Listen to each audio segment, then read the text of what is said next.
if I'm in a room with black people, already there's like an implicit trust because we know what certain actions, words, and vibes mean. Shared identity. And then you're in a room with another African. Okay, so if you have a shared identity, it's easier to know that you're all pulling the same direction. Sounds to me like you just made an argument against diversity, Mr. Duke. I never know if I'm facing this man's face or the back of his head. Trevor Noah. I know many of you... It'll make more sense in a minute. And right now you're seeing the left say the quiet part out loud. Back in 2014, 2015, when I was in my den in Michigan, the Mizzou scandal took place. That's where there was a black-only safe space. This was kind of the first time it was brought into the public awareness. I remember saying, hey, okay, so they want to bring back segregation. The progressive left wants to segregate us racially. Well, now, people like Trevor Noah and this panel of experts, they're saying that out loud. Back then, they were saying, no, we're not advocating segregation. And now, people like Trevor Noah and Princeton professor Rua Benjamin, they're saying, well, yeah, no, actually, we're pretty much advocating segregation. I found myself wondering, and this applies to America, and then maybe it'll go to other places in a different way because Finland ties in. Do you think that integration was the right move? Like, and now I'm separating two things because I know in America people are like, well, of course, I mean, there was racism and there's segregation, and I go, yeah, no, I'm separating them. Let's separate someone being oppressed and someone not being able to get a job and someone not being able to get a bank loan. Let's take all of those, the negative things away. I think part of the reason Finland is able to do it is because, have you been to Finland? It's very homogeneous. I've been to Finland. You know who's in Finland? Finnish people. That's it. That's Finishers.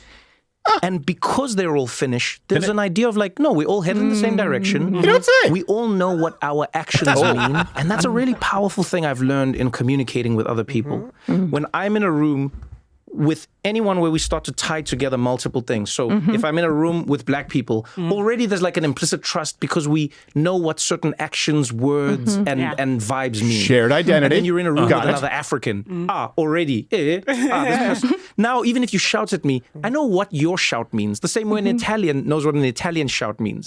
Right? Yeah, But race I of would love people. to know if you think integration was the right solution, maybe. On the other side of, America, of civil rights. Yeah. No, I don't. And I don't think it's actually that controversial when She bought that traditional if you garb off understand that Etsy. segregation and integration rags. weren't the only options. Like those are within those two options, it may She seem like segregated her books. integration is the more progressive. Like, of course, we don't want segregation. But again, when you're being integrated into institutions, here it comes. into a culture that's a supremacist culture, that's a culture that feeds off of hierarchy, that feeds off of insecurity, anxiety, why are we being integrated into that?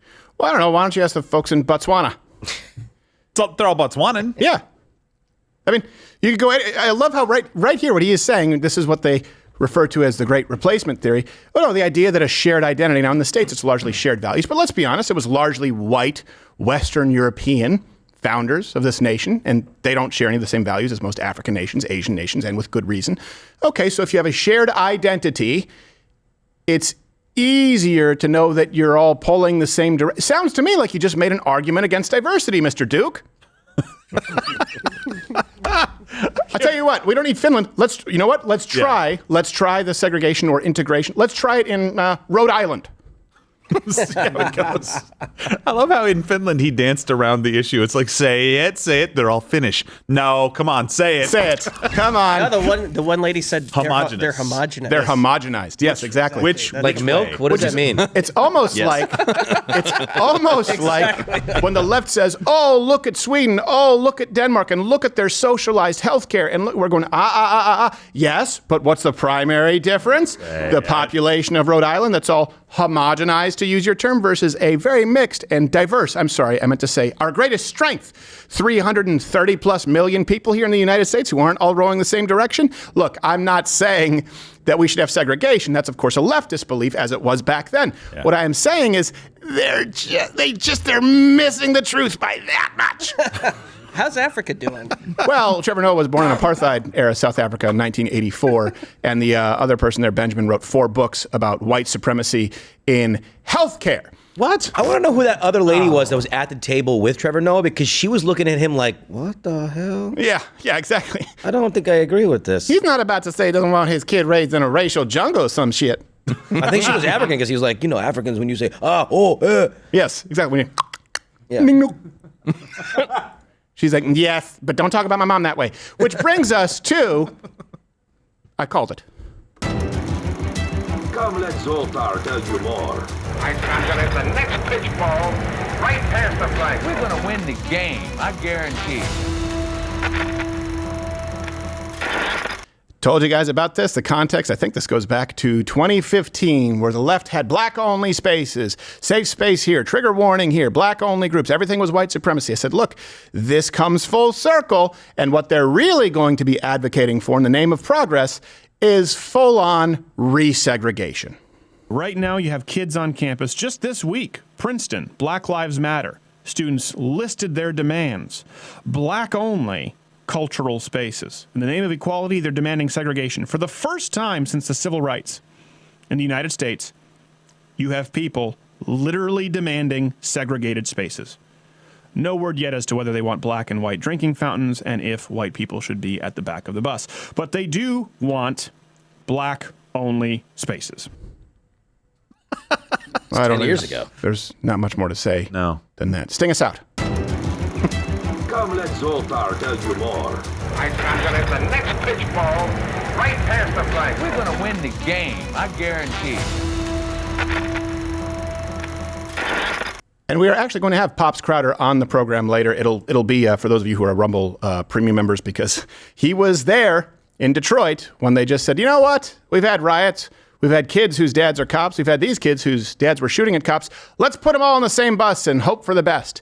And some people got shot. Some people got stabbed. My dad got his ass kicked quite a few times. So we'll talk about that. My point here is not segregation, but this goes back to first principles. And I think that a lot of people out there, a lot of talking heads, a lot of the watch and react of the day, we need to get back to understanding what it is that we believe, or at least present it to people. You have to see this through the lens of, okay, we do believe that there are fundamental American values. Now, it's not because of melanin, but when you have people like Trevor Noah who are not from the United States of America, and they are advocating for cultures that are more similar to other nations, that are entirely a race of people, they are racist. They are fundamentally entrenched in a worldview that cannot be reconciled with the United States of America. So I support segregating us from those people. Send them back. Now, Black supremacists, that's what I call them. They are. Because you got to be clear about it. They're not talking about just segregating everybody. They're just saying black people segregated from what? From white people? Right. Like Hispanics don't exist? Right. Like Indians don't exist? Like Asians don't exist? Yes. What do you do with those people? Do you care? Or is it just about the black struggle? That's all it is? Well, when they see everything through the lens of race, it's a constant hierarchy of oppression. Who is most? That's why the whole Stop Asian Hate thing fell apart immediately when we found out who was committing the crimes against Asian people in this country. Hey, if you like this video, you're still here, click there. Click there to watch more rebuttals, takedowns, and claim and truth videos where they're pretty self-explanatory in the title. I don't know what the thumbnail is. It's not salacious, is it? Maybe a little. That's ideal.